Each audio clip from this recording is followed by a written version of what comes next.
৬৫ বছর বয়সী ডাব বিক্রেতা সলিমুল্লাহ সংসার চালাতে গিয়ে ঠিকমতো নিজের চিকিৎসাও করাতে পারেন না তিনি।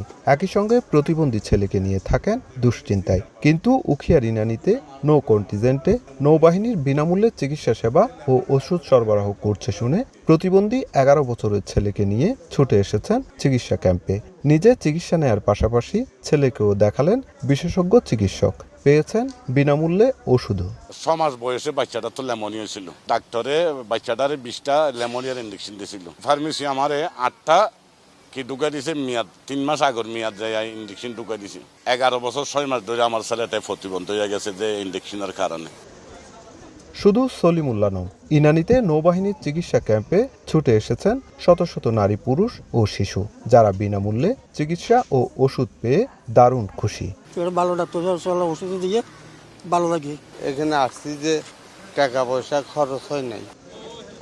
বানুজা, পতেঙ্গা ও সম্মুখ ঘাটি কক্সবাজারের ব্যবস্থাপনায় নৌবাহিনীর অভিজ্ঞ চিকিৎসক দল রোববার দিনব্যাপী এই মেডিকেল ক্যাম্প পরিচালনা করে।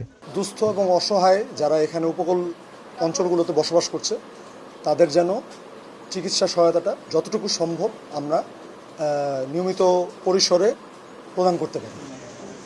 কক্সবাজারের উখিয়া রিনানীতে দিনব্যাপী অসহায় ও দরিদ্র ৫০০ মানুষকে চিকিৎসা সেবা ও বিনামূল্যে ওষুধ প্রদান করে নৌবাহিনী। সুজাউদ্দিন রুবেল, সময় সংবাদ, কক্সবাজার।